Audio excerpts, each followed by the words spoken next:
محترم دوستو، السلام علیکم۔ ہم نے اپنی پچھلی نشست میں ماحولیاتی استحکام یعنی کہ انوائرمنٹل سسٹینیبلٹی کے ریفرنس سے بات کی تھی اور یہ جاننے کی کوشش کی تھی کہ ہم ملکی لیول پہ اپنے نیچرل ایسیٹس کو کس طرح محفوظ کر سکتے ہیں اور اپنے ماحول کو کس طرح انسان دوست بنا سکتے ہیں۔ آج ہم اربن سسٹینیبلٹی کی بات کریں گے اور یہ دیکھنے کی کوشش کریں گے کہ ہم نے اپنے شہروں کو اندر کیا غلطیاں کی ہیں اور ان کے ماحول کو آج ہم کس طرح بہتر بنا سکتے ہیں۔ اس سلسلے میں سب سے اہم درخت ہیں۔ درخت کسی بھی شہر کے ماحول کو بہتر بناتے ہیں، پولیوشن کو کم کرتے ہیں، بارشوں کا موجب بنتے ہیں، پانی کو روکتے ہیں اور پانی کو زمین میں جذب ہونے کے لیے مدد فراہم کرتے ہیں۔ ہمارے پاس جو بھی ویسٹ لینڈ ہے، ہمیں چاہیے کہ اس کو ہم درخت لگا کر ایک کارآمد بنا سکیں۔ اربن فارسٹری کا کانسیپٹ دنیا میں تو بہت پرانا ہے، لیکن اس کو پاکستان میں ابھی تک رائج نہیں کیا گیا۔ ضرورت اس امر کی ہے کہ ہم اپنے شہروں کے ارد گرد زیادہ سے زیادہ درخت لگا سکیں تاکہ یہ درخت ہمارے لیے ایک صاف آب و ہوا مہیا کر سکیں۔ دوسری اہم چیز پانی ہے۔ ہم نے پانی کا ماضی میں بہت ضیاع کیا ہے۔ ہم نے ان ٹریٹڈ واٹر کو صاف پانی میں داخل کر کے اس کو بھی تباہ کیا ہے۔ زمین کے اندر آرسینک مٹیریلز کی تعداد بڑھتی چلی جا رہی ہے، جس کی وجہ سے یہ پانی ہمارے پینے کے قابل ختم ہوتا جا رہا ہے۔ ہمیں چاہیے کہ ہم پانی کو زیادہ سے زیادہ اپنے لیے بہتر بنائیں اور اس کی تعداد کو بھی بہتر کریں۔ یہ اسی صورت پاسبل ہے کہ ہم اپنے ویسٹ واٹر کو ٹریٹ کریں اور بارش کے پانی کے لیے ہم واٹر ہارویسٹنگ ٹیکنیکس سے استعمال کریں۔ بڑے میدانوں کے اندر، بڑے کیمپسز کے اندر ہم واٹر ہارویسٹنگ پونڈز بنائیں تاکہ یہ پانی زمین کے اندر جذب ہو کے پانی کی سطح کو بلند رکھے۔ اگر ہم ایکسیسو ایکسٹریکشن کرتے چلے جائیں گے تو پانی نیچے سے نیچے چلا جائے گا، حتیٰ کہ اس کی کوانٹٹی بھی ختم ہو جائے گی۔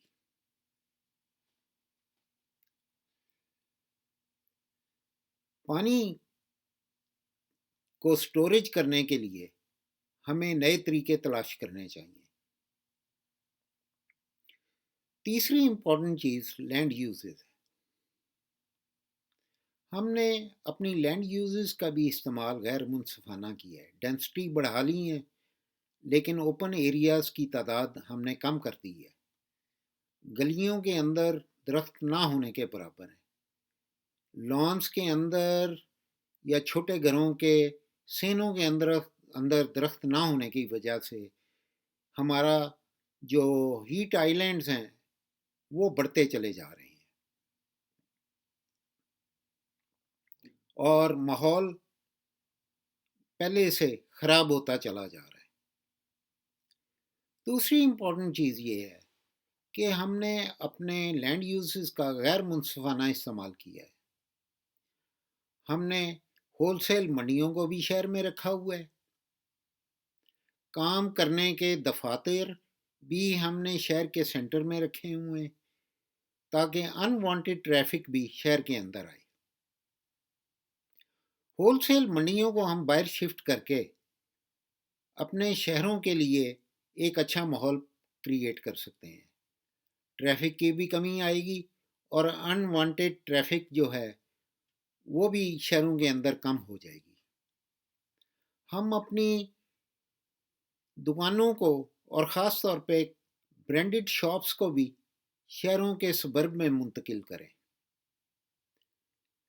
اور ان کا مسویانہ جو ڈسٹریبیوشن ہوگی اس سے شہر کے اندر بھی ٹریفک کم ہوگی۔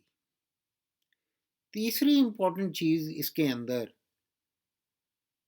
غیر مناسب جگہوں کے اندر اسکول بھی ہیں۔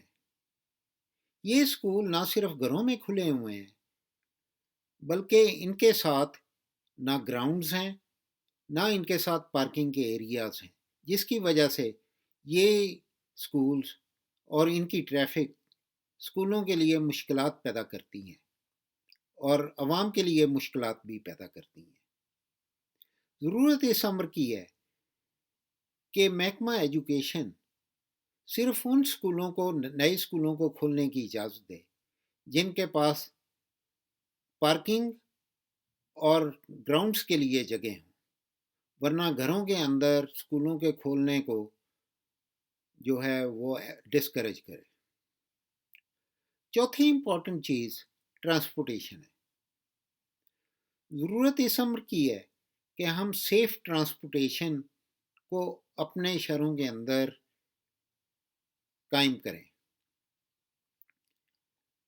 میس ٹرانزٹ کا طریقہ کار یہ ہونا چاہیے کہ اگر ہم انڈر گراؤنڈ ٹرینز کے رستے بنائیں تو ہم اپنے ماحول کو بہتر بنا سکتے ہیں، اور اس کے لیے ضروری یہ ہے کہ ہماری پلاننگ اس طرح کی ہونی چاہیے تاکہ ہم اوور ہیڈ اسٹرکچر کم سے کم بنا سکیں، صرف اسی جگہ پہ بنائیں جہاں ضرورت ہو۔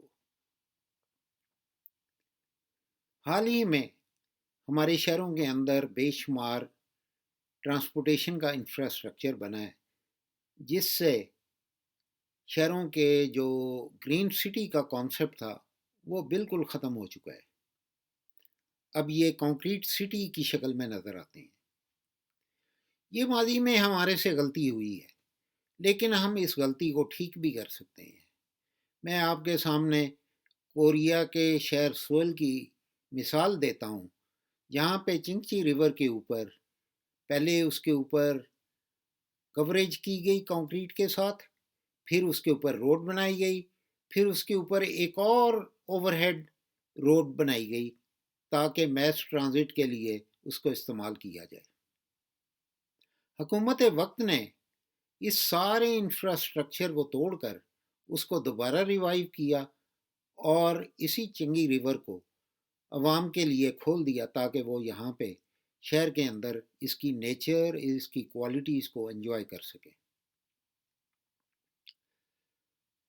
ہمیں چاہیے کہ ہم سیف ٹرانسپورٹیشن اور نیچرل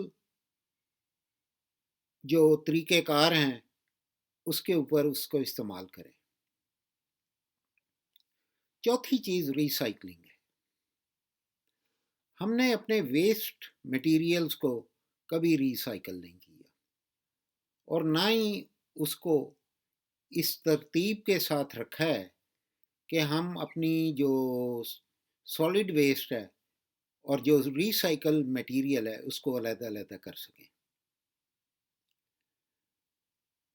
ویسٹ مٹیریلز کو ہم بایو گیس کے لیے، ٹریش کو ہم بایو گیس کے لیے استعمال کر سکتے ہیں، جبکہ ریسائکل مٹیریل کو ہم دوبارہ زیر استعمال لا سکتے ہیں۔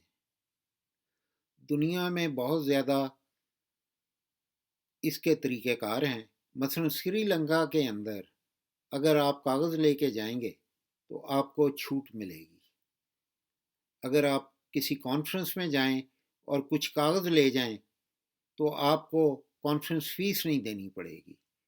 اسی طرح کی بازار سے اگر آپ چیزیں لینے کے لیے جائیں تو آپ وہاں پہ کاغذ دے دیں تو آپ کو چیزیں بعض اوقات اگر کم قیمت کی ہیں تو وہ مفت بھی مل جائیں گی۔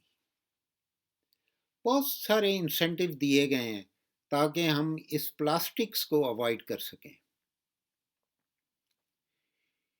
اس کے بعد ہم نے یہ دیکھنا ہے کہ ہم اپنی انڈسٹری کو کس طرح شہر کے اندر ڈسٹریبیوٹ کر سکتے ہیں۔ ہم ایسی جگہوں پہ انڈسٹری بنائیں جہاں ان کی جو گیسز ہیں وہ شہر کو نہ افیکٹ کر سکیں۔ مثلاً برٹش دور کے اندر جب ماسٹر پلان 1945 کو بنایا گیا تو سجیسٹ یہ کیا کہ دروگا والا کے اندر انڈسٹریل ایریا بنایا جائے تاکہ اس کی جو گیسز ہیں وہ شہر کی آبادی کو افیکٹ نہ کر سکیں. اسی لیے ضروری ہے کہ ہم اپنی آب و ہوا کو دیکھتے ہوئے اپنی فیکٹریوں کی لوکیشن کو بھی اس کے مطابق متعین کریں. یہ چند ایک چیزیں زیادہ ضروری تھیں جن کا تذکرہ کرنا ضروری تھا. امید ہے آپ اس پریزنٹیشن کو شیئر بھی کریں گے اور سبسکرائب بھی کریں گے. خدا حافظ.